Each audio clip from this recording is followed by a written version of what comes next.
riñones, intestinos, ¿no? Y la periferia, que son los miembros superiores e inferiores.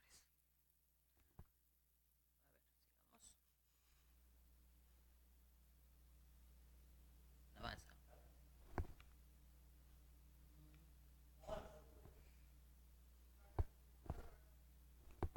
Ya, ya.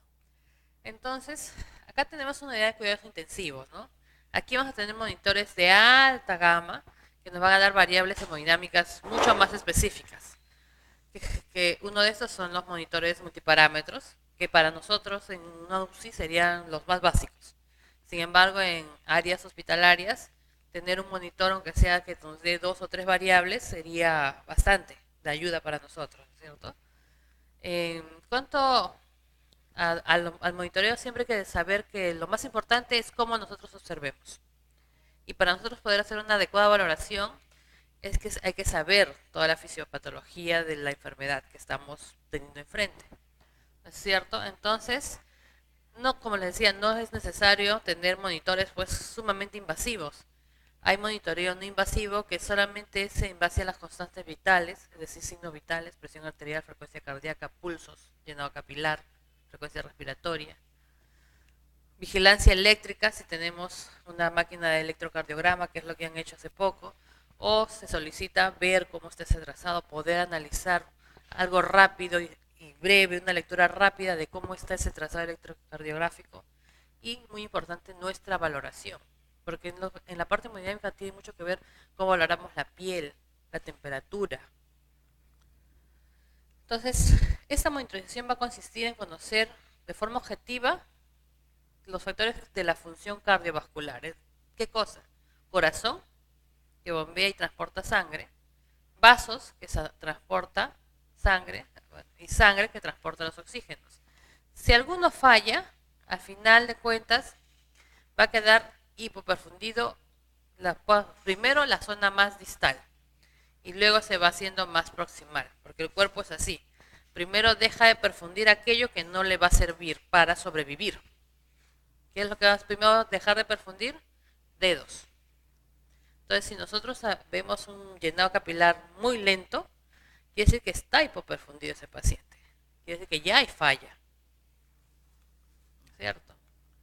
En todo paciente debemos ver nivel de conciencia, porque también si el paciente está somnoliento, medio estuporoso, ¿no? Es que no hay perfusión cerebral. Hay disminución de perfusión cerebral. Frecuencia cardíaca, una taquicardia, una bradicardia o una arritmia, nos van a decir que hay ineficiente perfusión a nivel miocárdico. Llenado capilar, hipoperfusión periférica. Pulsos, también hipoperfusión periférica, porque si no hay buen eh, llenado de los vasos, no va a llegar a las arteriolas pequeñas. Y si no llega hasta esas arteriolas, posiblemente no llega a las células distales. Y la célula no tenga oxígeno para formar ATP, ¿no es cierto? Y si no forma ATP, comienza su proceso anaerobio y comenzamos a producir ácido láctico, que es lo que se comienza a aumentar en un proceso de sepsis. ¿No? Ahí parte todo. La presión arterial, ¿no? Si la presión va cayendo, va cayendo, va cayendo, quiere decir que ese paciente está haciendo una hipovolemia. Y oximetría de pulso, si es que tenemos un oxímetro, también siempre hay que usarlo. De preferencia en una sala de hospitalización, incluso cuando hacemos cuidado en domicilio, debemos considerar solicitar ese tipo de, al menos este tipo de monitor. Es un pequeño monitor donde se ve la pulsoximetría, que cuando haces de dedo, lo único que te va a ver es un valor, ¿no es cierto? Pero en ese valor, si ustedes se dan cuenta, acá al costado hay como unas rayitas que suben y que bajan. Esas rayitas que suben y que bajan es lo normal, porque está sintiendo pulso. Pero hay veces el paciente te da el monitorcito te da un número, pero esta rayita está en uno o en dos y no se mueve. Quiere decir que no está captando pulso, simplemente está leyendo algo que no es real. En el caso del monitor que tiene la numeración y tiene una onda, si la onda es adecuada ese valor, ¿no es cierto? Porque está sintiendo el pulso, porque ¿qué es lo que mide ese monitor? A nivel de los rayos infrarrojos, ve pulsaciones a ese nivel distal de los lechos ungulares. ¿no es cierto?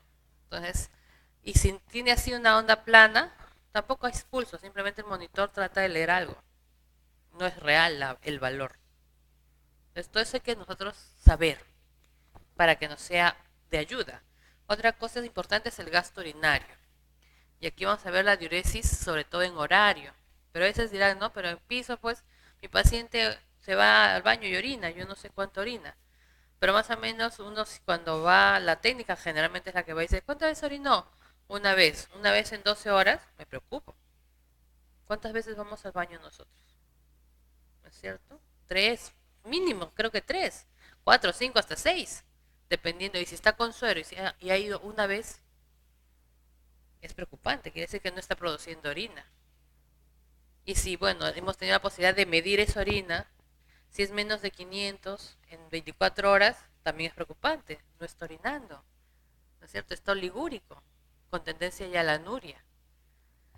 Y si ya tiene una sonda colocada, un catéter urinario permanente colocado, tratemos de medir al menos cada 6 horas y mientras más crítico es el paciente, en cuidados intensivos se va a llegar a medir cada hora, ¿no es cierto? Pero es importante, ¿por qué? El hecho de que el paciente deje de orinar quiere decir que los riñones están hipoperfundidos.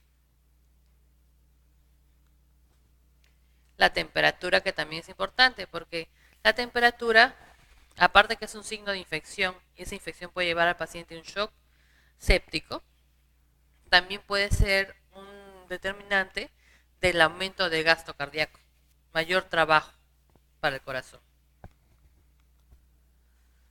Entonces, si queremos ver perfusión periférica, vamos a ver sobre todo estas tres valores: temperatura, llenado capilar y el color de la piel. Si queremos ver perfusión central, vamos a ver pulsos, porque vemos amplitud y profundidad, frecuencia cardíaca, la diuresis horaria, la presión arterial y la presión venosa central. Dice que esta perfusión tisular es uno de los parámetros más importantes. Sin embargo, hasta ahorita no hay un método invasivo que te dé un valor real, ¿no?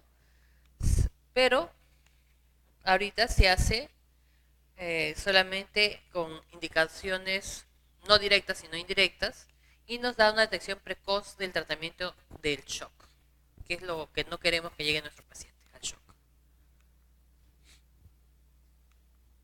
Y lo que les decía, ¿no? Que puede ser a nivel cardíaco, cerebral, abdominal, periférica o pulmonar, que son los más importantes órganos que tenemos.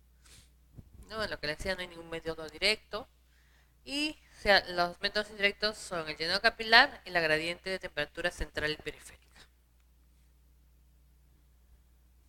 Como enfermeras, ¿cuál podría ser nuestro diagnóstico? Nosotros tenemos dentro del NANDA un diagnóstico específico para este tipo de alteración, que es perfusión tisular inefectiva, donde se ve que hay una reducción del aporte de oxígeno y por lo tanto no se va a poder nutrir el tejido, ¿no es cierto? Y el no nutrir el tejido, ese tejido en el tiempo sostenido de desnutrición va a morir.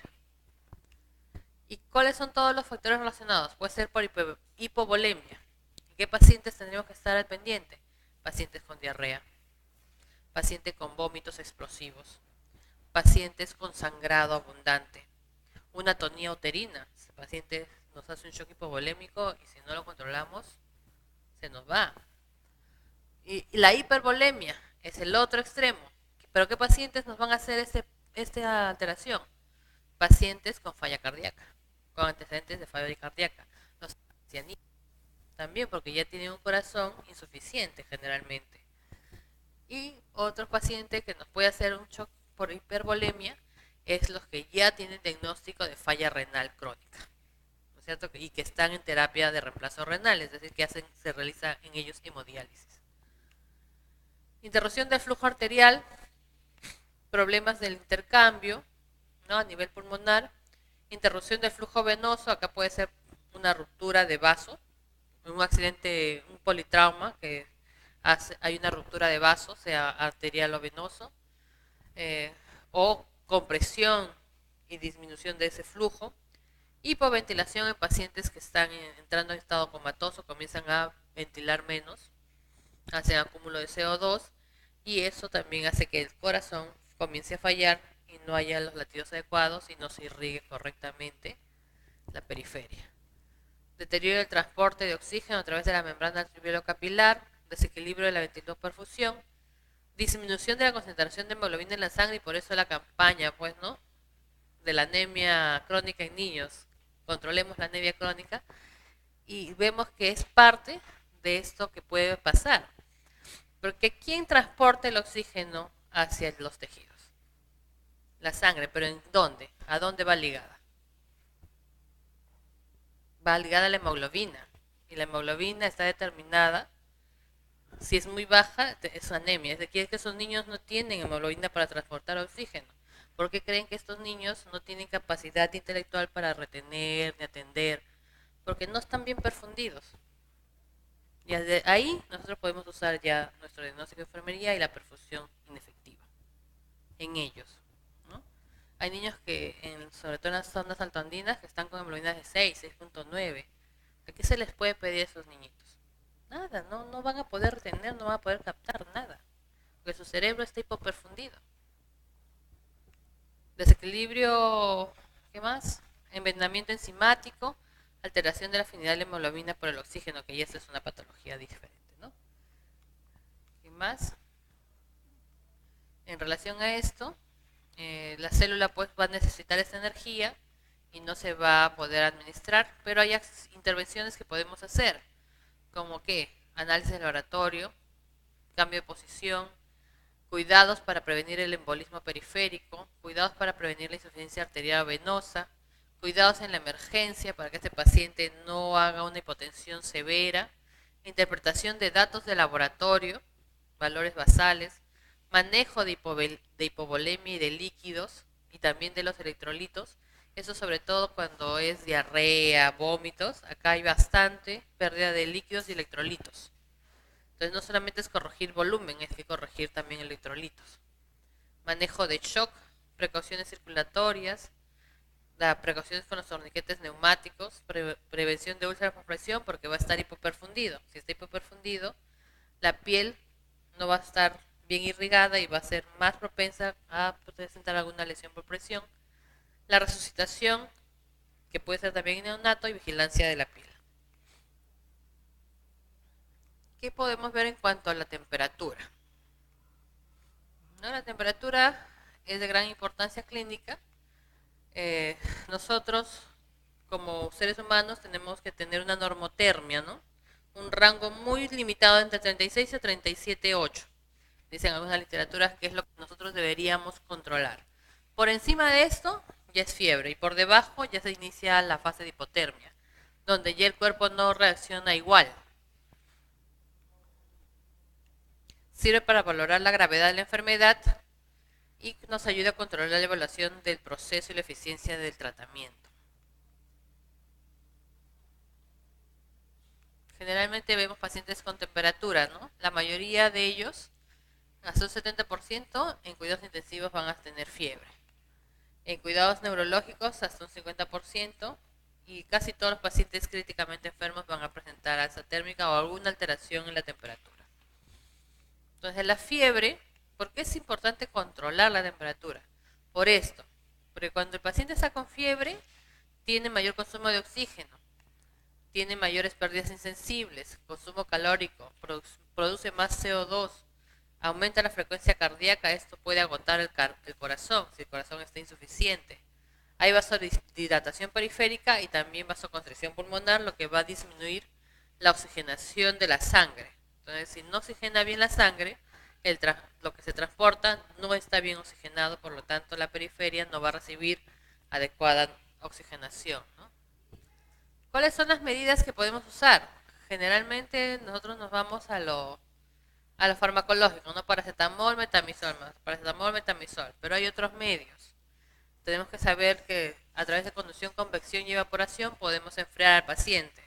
Es decir, lo que nos enseñaron en pregrado, ¿no? Pañitos húmedos, medios físicos, baño, ¿no? Entonces, usemos eso primero, antes de medicar al paciente. Y los de acá abajo ya es cuando son hipertermias malignas, ¿no? enfriamiento selectivo del cerebro, sobre todo en pacientes neurocríticos, lavado peritoneal con solución helada y enfriamiento endovascular, que son métodos ya invasivos para controlar la temperatura. Pero estos tres de arriba los podemos hacer a través de lo que son los medios físicos. Aligeramiento de cubiertas, medios físicos.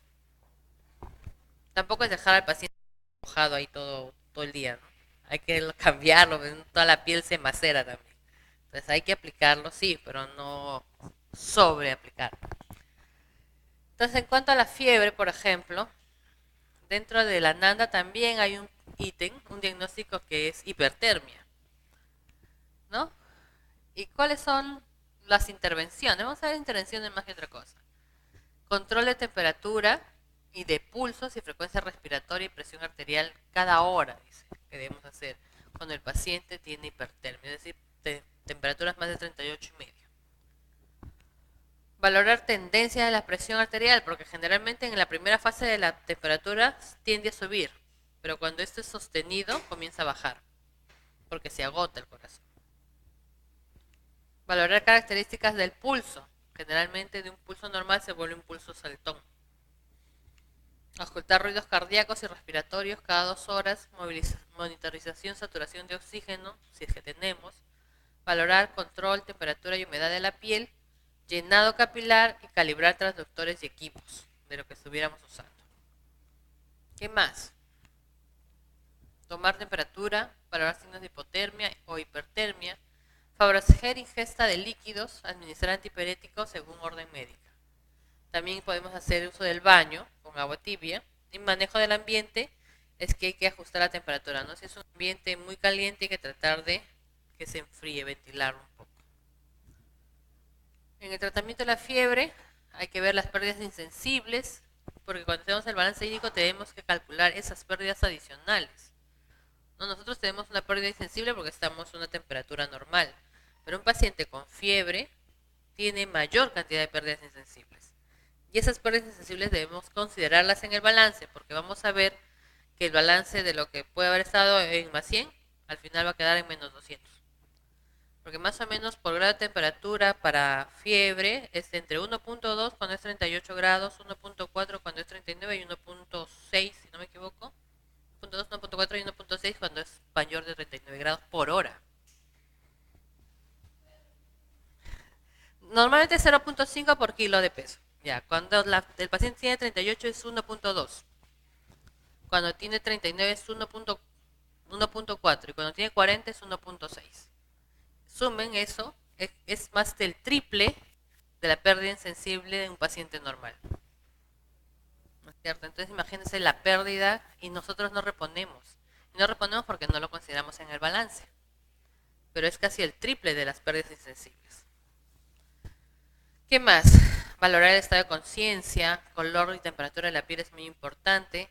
Valorar los resultados del hemograma, realizar el balance de líquidos considerando estas pérdidas, valorar el desequilibrio ácido-base, valorar presencia de arritmias, porque muchos pacientes que ya tienen una disfunción cardíaca van a comenzar a presentar arritmias por fiebre.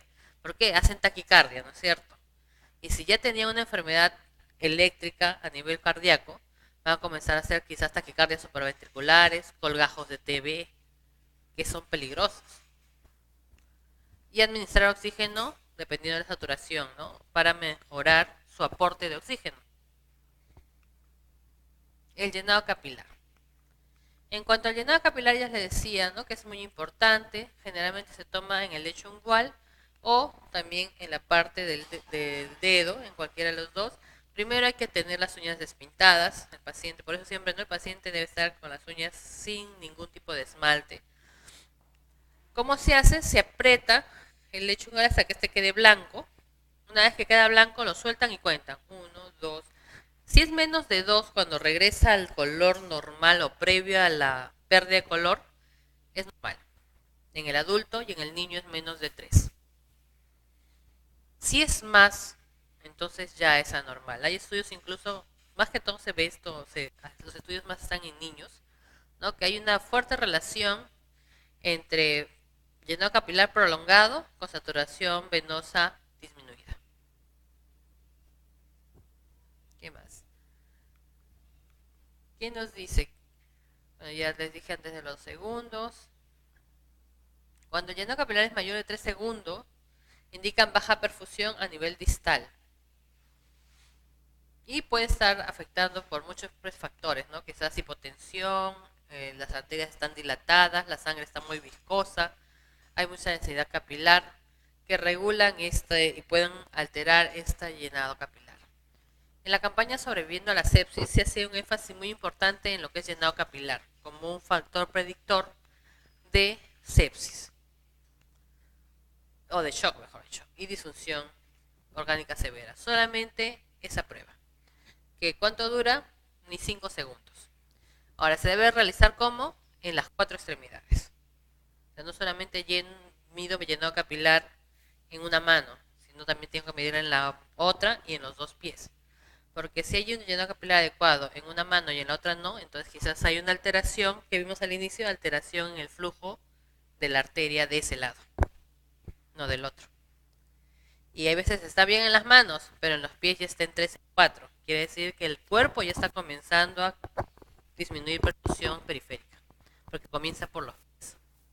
Por eso que lo primero que amputan, cuando el paciente a veces se restablece del shock, ha sido sumamente invadido, le han hecho resucitación, le han puesto inotrópicos, ¿no? Salido del shock, pero están necróticos los dedos. Porque el cuerpo va a hacer eso, va a comenzar a seleccionar qué debe salvar para sobrevivir. Entonces los dedos de los pies son importantes, sobre todo en pacientes que ya están en hospitalización, ¿no? Y que están postrados. ¿Qué puede decir si sale anormal? El paciente puede estar deshidratado, hipovolémico, ¿no? Puede estar ya en shock hipovolémico. Puede tener una enfermedad vascular periférica también, pero generalmente se hace esa diferenciación. En un lado sí está bien y en el otro no. O también puede estar hipotérmico. A veces solamente hay que abrigarlo y va a mejorar. Con la temperatura de 35, pobrecito, lo dejaron toda la noche con una sabanita. Pero entonces hay que ver eso, ¿no? También una causa puede ser que está frío, obviamente. El otro punto que hay que evaluar es el color de la piel, ¿no? Y ahí está. El color de la piel en el paciente chocado es distinto. ¿Dónde lo evaluamos? A nivel de las uñas o yema de los dedos. También podemos evaluar en la mucosa oral y en la conjuntiva o párpado interno del ojo. Y ahí vamos a ver si la temperatura de la piel es fresca o fría, húmeda y pegajosa, que no sé si han visto alguna vez un paciente así. Ese paciente generalmente está en shock. Está con una hemorragia, un trauma, hay pérdida de calor del cuerpo, es decir, trae una hipotermia asociada al calor o estimulación nerviosa también. Si la piel está fría y húmeda, generalmente el paciente está perdiendo calor del cuerpo, ¿no? Si la piel está fría y pegajosa, ya ese paciente está en shock, tiene una falla cardíaca, un ataque cardíaco, es decir, un infarto, o está entrando un cuadro de ansiedad severa. Si la piel es fría y seca, es que se ha expuesto demasiado al frío. Puede ser un paciente que, por ejemplo, un montañista que ha quedado en la nieve, atrapado, entonces la piel va a comenzarse a poner fría y seca, no es húmeda como esta de acá. Si es caliente y seca, lo que casi hemos tenido, ¿no? En este verano, choque de calor, que nos advertían, cuídense del choque de calor, entrar en el horario y no salga al sol, báñese frecuentemente, porque podría tener este choque de calor que en Europa ustedes ven que los casos son fatales. Fiebres altas también. Si está caliente y húmeda, posiblemente es porque hay una infección en el paciente. Solamente con ver bien la piel pueden ustedes determinar ciertas condiciones. La carne de gallina, ya lo sabemos, ¿no? Con las pieles todas, como se le pararon los pelitos, escalofríos, castañar de dientes, labios azulados o piel pálida. Generalmente, si no es una zona endémica de paludismo, puede ser una neumonía, dolor o también un síntoma de miedo, ¿no? Sobre todo en pacientes psiquiátricos, para ver esa parte. Entonces, si vemos, existen respuestas hiperdinámicas e hipodinámicas a nivel hemodinámico. ¿Cómo se va a presentar? En cuanto a la piel, si es hiperdinamia, es decir, que la hemodinamia actúa más alto, generalmente en shock séptico, la piel va a estar caliente, enrojecida, sudorosa, hipelalgésica, es decir, sumamente dolorido, exagerada en la palpación de heridas quirúrgicas. Sin embargo, si la piel está fría, pálida, con cianosis, rellenado capilar lento, piloerección, ¿no? Pelitos parados, sudoración fría, livideces generalizadas, puede ser hipodinamia, es decir, un shock cardiogénico, solamente con ver la piel. Ahora, ¿todo esto con qué frecuencia se debería evaluar? ¿No? Porque una cosa es evaluar una vez en el turno, quizás en un paciente que está estable. En un paciente inestable, esto debe de evaluarse con frecuencia, cada 2 horas, cada 3 horas, dependiendo la evaluación inicial, o los cambios durante el turno. En un paciente estable puedes hacerlo una vez al ingresar a tu turno y otra vez cuando va pasando tratamiento, ¿no? Porque no hay mayor cambio que se le pueda presentar, ¿no? En su ambiente, camina, come, entonces, pero siempre hay que estar viendo, ¿no? Y hay que hacerlo en sí cuando observemos algún cambio que nos llame la atención, ¿no? El paciente estaba activo, deambulaba acá y de pronto se queda sentado, no quiere moverse, no quiere hablar, no quiere comer. Hay que controlar qué está pasando. Y en el transporte, sí, antes, durante y después del transporte debe ser valorizado completamente el paciente. Si no, va a pasar que queda frito. Toda esta información, todo lo que ustedes recaben, tienen que llevarlo a una hoja, a su registro de enfermería. No solamente es dejar, no solamente estamos muy acostumbrados a hacer las cosas, hacemos mil y una cosas, mil maravillas. Pero, ¿qué dice en la nota de enfermería? Paciente, lote, comió, se administró el tratamiento, queda demostración. Entonces el trabajo, ¿cierto? No hay trabajo, no se ve. Entonces acostumbramos. Y ahí, por ejemplo, nosotros en la UCI usamos las hojas que también les han ustedes hecho, creo, inicialmente una clase de eso, que nos hace más fácil, ¿no? Vamos registrando, registrando, y es más fácil que una hoja nota narrativa donde tienes que estar poniendo cada hora, ¿no? Y que te toma mucho tiempo. Pero quizás en sus áreas donde estén trabajando, reúnanse, traten de formar algo que sea más factible, más fácil de hacer, que resuelva este problema del tiempo que uno se demora escribiendo, ¿no? Eso es una sugerencia que ustedes pueden llevar a sus instituciones, a sus locales de trabajo. Algunas cositas para que recuerden. Color de la piel generalmente debe ser sonrosado, ¿no? Y una piel negra también es un color que uno se ve que la piel está normal, el paciente está bien. Cuando la falla es leve, esta se va tornando pálida. Cuando la falla ya es severa, la piel se va a llevar hasta ser cianótica. En cuanto a la temperatura también, inicialmente es fría. En la leve casi no se va a ver alguna alteración, pero cuando es severa va a estar fría. De lo tibio se va a ir a lo frío. El llenado capilar, eso es para niños menores de 3 segundos, se va a ir a 3 a 5 y más de 5 ya es cuando está muy severo. Igual de pulsos, ¿no? Si está normal, el pulso está presente, la frecuencia está adecuada y la amplitud de acuerdo con la edad. Cuando es leve ya va a haber taquifignia, es decir, pulso acelerado. Y cuando ya está patológico, posiblemente incluso no haya pulso o sea impalpable. La tensión arterial, que, bueno, si es normal va a ser de acuerdo a la edad. Y cuando en la falla es leve, generalmente la sistólica es la que baja y la diastólica se mantiene o se sube. Pero cuando es severo, todo baja. Y la diuresis va en disminución conforme se agrega la severidad del caso, ¿no? Y lo que decíamos de la perfusión central, acá tenemos los pulsos, ahí tenemos que ver frecuencia, que tiene que estar en relación a la frecuencia cardíaca, amplitud, ¿no? Ritmo, porque cuando suben el piso, el pulso también se siente un pulso rítmico. Cuando tengan un paciente arrítmico y sientan su pulso, van a sentir arritmia en el pulso también. Tiene que ser simétrico, es decir, en ambos brazos.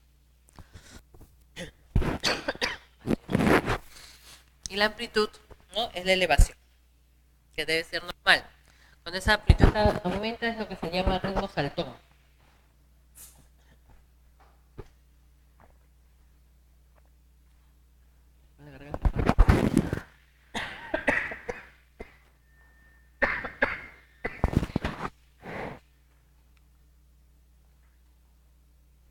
Ahí más o menos, en todas las partes se puede sentir el pulso.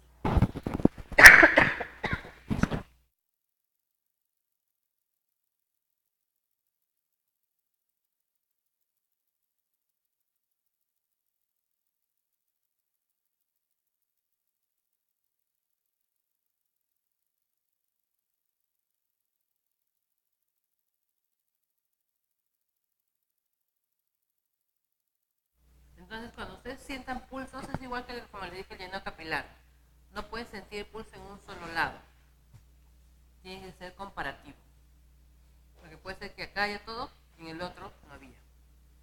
Quizás acá hay un tronco que se desplazó y dejó de haber pasaje arterial y en los pedios ya no se siente. Ustedes siempre comparen. Y en el mismo sitio. Si es radial derecha, radial izquierda. Pedial derecho, pedial izquierdo. Popliteo derecho. Siempre en ambos lados. La frecuencia cardíaca, hay que ver sobre todo la actividad eléctrica, que es lo que ya no estaba viendo. En el gasto urinario es lo que les decía, ¿no? Es altamente sensible para ver la resolución del flujo sistémico. Depende de la tasa de filtración glomerular y generalmente debe ser mayor de 1 mililitro por kilo por hora, dependiendo del peso del paciente. Si el paciente pesa 70 kilos, por lo menos en una hora deberá ser 70 mililitros de orina. ¿No es cierto? Si lo encontramos en 6 horas, sería por lo menos 420 mililitros, más de medio litro. Y si ese paciente de 70 kilos hace 500 en 24 horas, lo que debe hacer en 6, quiere decir que ¿cuánto está haciendo por hora? No está haciendo ni la mitad. ¿Cierto? Y eso es lo importante. Pero siempre el examen físico y la observación es la clave de todo